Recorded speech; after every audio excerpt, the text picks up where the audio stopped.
I'm not going to lie, but when I first laid my eyes on my vitamin D levels, I was surprised.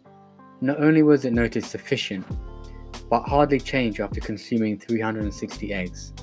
Sufficient? Why only sufficient? And why no change? Looking into the data revealed more answers. A dozen eggs have a total of 768 international units of vitamin D, and I ate this many a day for 30 days. So I consumed a total of 23,040 international units of vitamin D through eggs in a whole month. 25-hydroxy vitamin D3 has a half-life of about 15 days and is what is normally measured in blood tests.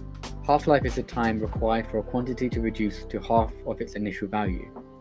So the 15-day half-life, it tells me that if my 30 days had any significant impact on my vitamin D levels at all, it would have likely shown up on my blood tests.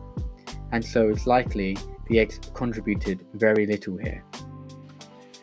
As explained in my other videos, if you want to live longer, it has been suggested that the vitamin D sweet spot being between 45 to 60 nanomoles per litre. And with that regard, I did okay.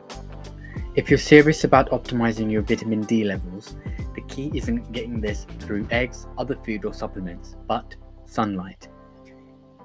This is because vitamin D made in the skin lasts at least twice as long in the blood compared with ingested vitamin D. And the risk of vitamin D toxicity is 0 to extremely rare when gained via sunlight.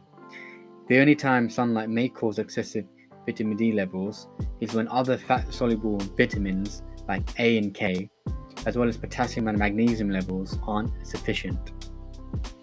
If you're hell-bent on getting vitamin D from food, then eggs are good but not great. Cod liver, swordfish and salmon are the best sources of vitamin D.